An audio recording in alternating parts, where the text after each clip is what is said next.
Good morning. Online class में आप सभी का स्वागत है। आज हम देखेंगे साहित्य सागर में कविता भाग 3 स्वर्ग बना सकते हैं। पहले हम इस कविता का गान करेंगे, उसके बाद इसका भावार्थ समझेंगे। देखेंगे हम सब लोग।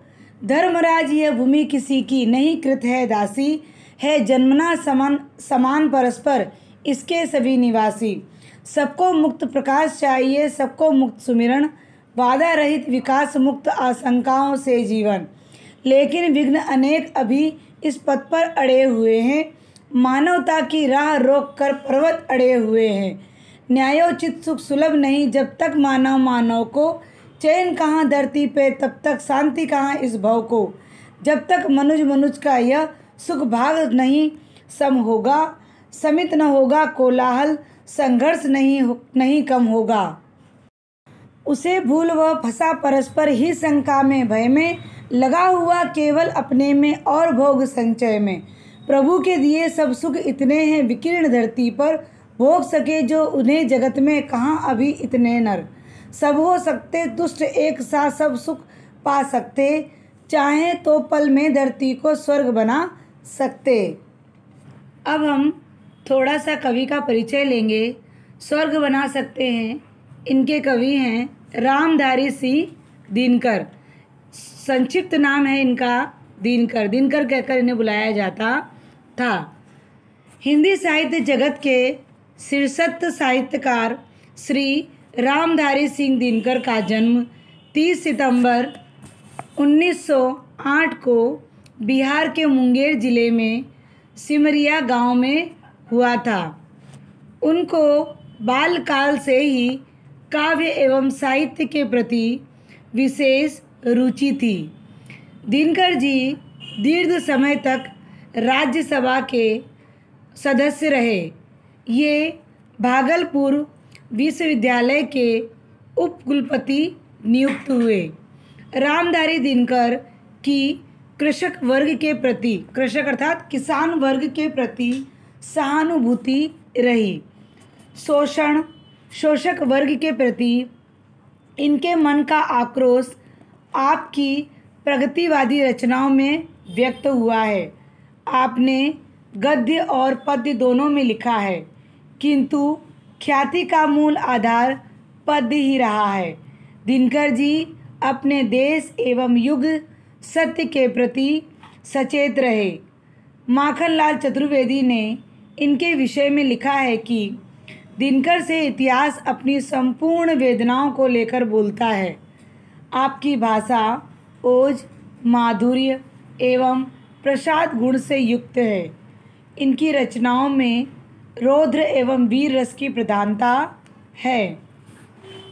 रेणुका, हुकार, रश्मिरथी, कुरुक्षेत्र, परशुराम की प्रतीक्षा आदि सराहनीय कृतियां हैं। संस्कृति के 4 अध्याय आपकी अति प्रसिद्ध गद्यात्मक रचनाएं हैं।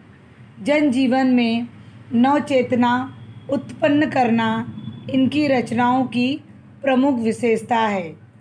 24 अप्रैल सन 1974 को इनका निधन हो गया। अब हम देखेंगे काव्य का भावार्थ। पहला पद्यांश देखेंगे। धर्मराज यह भूमि किसी की। धर्मराज का अर्थ होता है कि युधिष्ठिर को कहा गया है। तो महाभारत में भीष्म पितामह थे, जिन्होंने धर्मराज युधिष्ठिर को संबोधित करते हुए कहते हैं कि भूमि किसी की, यह धरती किसी की भी नहीं, कृत है दासी। कृत अर्थात किसी ने इस धरती को खरीदा नहीं है, और न ही यह धरती किसी की दासी है, न ही धरती किसी की गुलाम है जन्मजा समान परस्पर।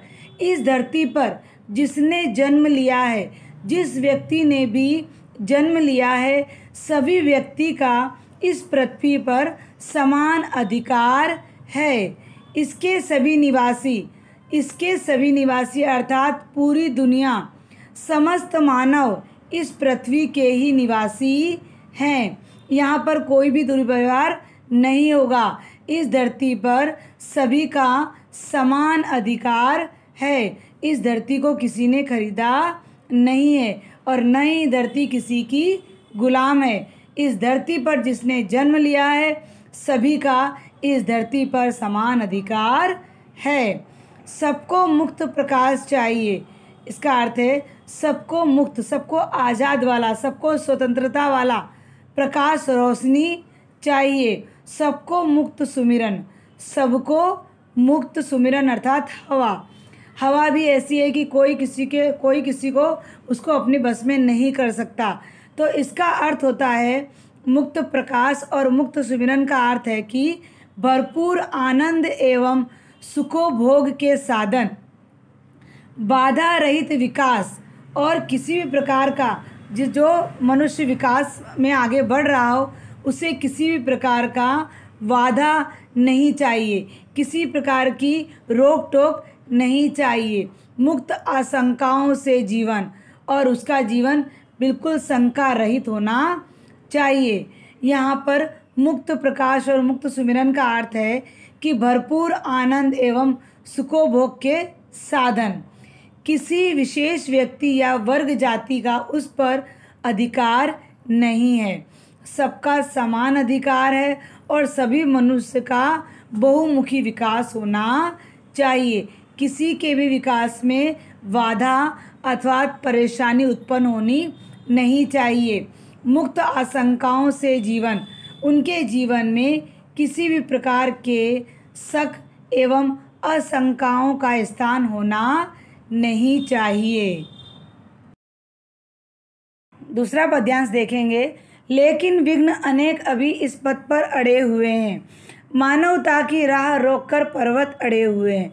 यहाँ कवि कह रहे हैं कि लेकिन विघ्न अनेक अभी इस पथ पर अड़े हुए हैं। कवि कह रहे हैं कि अभी तक मानव का जाति का उत्थान नहीं हुआ है। मानव की उन्नति के मार्ग में अनेक बाधाएं, लेकिन विघ्न अर्थात बहुत सारी अभी भी बाधाएं हैं जो मानव के पथ पर अड़े हुए। अड़ना अर्थात रोकना, कि मानव के पथ को अभी भी रोकने के लिए बहुत सारी बाधाएं हैं। तो यहाँ पर कौन सी बाधाओं की बात कर रहे हैं वो आपको पता है? नहीं। तो यहाँ पर कौन सी बाधाएं हैं कि मानव के अंदर स्वार्थपरता, द्वेष, घृणा, जाति, रंग भेद आदि चीज़ें उनके अंदर घर कर गई हैं। तो ये जो आदमी के अंदर द्वेष भावना है, स्वार्थपरता, निस्वार्थ भावना तो गायब ही हो गई है व्यक्ति के मन से। और ये जो काले गोरे का, जाति का, ऊंच नीच का, गरीबी अमीरी का आदि के जो भेदभाव हैं यही मानव के बीच में विघ्न के रूप में, बाधाओं के रूप में खड़ी हुए हैं जो मानव के विकास को रोकती हैं। न्यायोचित सुख सुलभ नहीं। न्यायोचित अर्थात कि जो न्यायपूर्ण, अगर हमारे देश में न्याय के अनुसार कार्य नहीं होगा तो मानव को सुख सुविधा उपलब्ध नहीं होंगी, किसी प्रकार से सुख सुविधा उन्हें नहीं मिल सकती। जब तक मानव को जब तक अगर सुख सुविधाएं नहीं मिलेगी तो कोई भी मानव सुख शांति से नहीं रह पाएगा। इसी प्रकार से मानव एक दूसरे के साथ लड़ता झगड़ता रहेगा। जब तक मानव पूरे धरती के, पूरे समाज के सभी लोगों को अपने जैसा, भाई बंधु के जैसे रखेंगे तभी मानव का विकास होगा। चैन कहाँ धरती पे तब तक इस धरती पर चैन नहीं मिलेगा। शांति कहाँ इस भव को, और हमें शांति भी इस संसार में मिलने वाली नहीं है। जब तक न्याय प्रणाली के आधार पर प्रत्येक मनुष्य को मूलभूत सुख सुविधाएं नहीं मिलेंगी तब तक इस संसार में एक भी मानव सुख शांति से इस धरती पर नहीं रह पाएगा।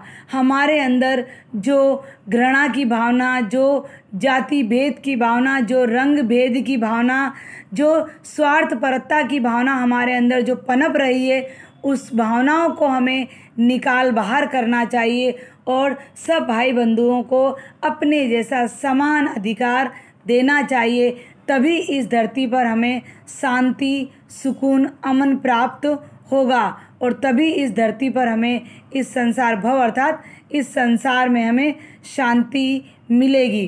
तभी मानव को अनेक लाभ संपूर्ण मानव जाति लाभान्वित हो पाएगी, उसे लाभ प्राप्त होगा। तीसरा पद्यांश देखेंगे। जब तक मनुज का यह सुख भाग नहीं सम होगा, जब तक मनुष्य अर्थात मनुष्य एक दूसरे की सुख सुविधा नहीं देखेगा, तब तक सुख भाग नहीं सम होगा, तब तक मनुष्य समान रूप से नहीं कार्य कर सकता। समित न होगा कोलाहल, और न ही ये जो कोलाहल हो रहा है, जैसे कि हम कह सकते हैं करुण रुदन, कष्ट, पीड़ा एवं संघर्ष भी समाप्त नहीं होगा, जब तक समाज के निम्न स्तर के मनुष्य का उत्थान नहीं होगा, तब तक सुख भाग समान नहीं हो सकता। समित न होगा कोलाहल, और न ही ये कोलाहल जो आज हम देख रहे हैं, द्वेष भावना, कलह, हिंसा आदि का मूल कारण मनुष्य है।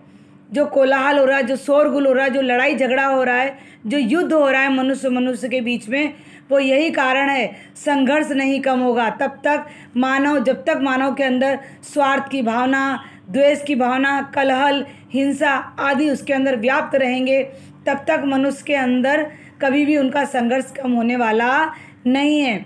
उसे भूल वह फंसा परस्पर, वह किसे भूल गया है? वह अपने स्वार्थ के आगे सभी मनुष्यों को भूल गया है। उस व्यक्ति के अंदर सिर्फ क्या रह गया है? मनुष्य मानवता का परित्याग करके एक दूसरे के प्रति एक दूसरे के प्रति शंकाकुल भयभीत हो गया है।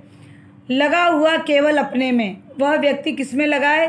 केवल अपने में, केवल अपनी सुख सुविधाओं में लगा हुआ है। खुद को भौतिक सुख सुविधाएं चाहिए, धन संपदा चाहिए, भूभाग चाहिए, सब कुछ खुद को चाहिए और भोग संचय में, और वो अच्छी तरह से इस धरती को अच्छी तरह से इसके ऊपर रहकर अपना स्वार्थ के अनुसार भोग सके, संचय ले सके, अच्छे से उसका निर्वाह कर सके। लेकिन दूसरा व्यक्ति किस प्रकार जी रहा है, वो उसे कोई लेना देना नहीं है। जब तक मनुज का ये सुख भाग नहीं होगा। यहाँ पर कह रहे हैं कि मनुष्य एक साथ नहीं रहेगा, उसके अंदर जो गंदी भावनाएं वो समाप्त नहीं होंगी, तब तक समित न होगा कोलाहल, तब तक यह समित अर्थात शांत नहीं होगा। शोरगुल, युद्ध, लड़ाई शांत नहीं होने वाली, संघर्ष नहीं होगा कम, तो लड़ाई कभी भी कम होने वाली नहीं है। उसे भूल वह फंसा, वह मानव को भूल गया है और अपने स्वार्थ भावना में वो मनुष्य फंस चुका है। और मनुष्य अपनी मानवता को भूलकर और लोगों पे शंका, भयभीत होने लगा है, लोगों पे शक करने लगा है, लोगों से भयभीत होने लगा है और केवल अपने सुख सुविधाओं में, अपने भोग संचय में, अपनी सुख सुविधाओं में लगा हुआ है कि उसके पास सब कुछ हो, भौतिक सुख सुविधाएं हो, धन संपदा हो, भूभाग हो, सब कुछ उसके पास होना चाहिए। सामने वाले व्यक्ति के पास क्या है क्या नहीं है वो उसे कोई लेना देना नहीं है। वस्तुतः मनुष्य को स्वहित के स्थान पर परहित पर ध्यान है।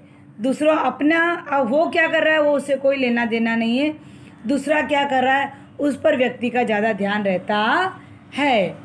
फोर्थ लास्ट देखते हैं।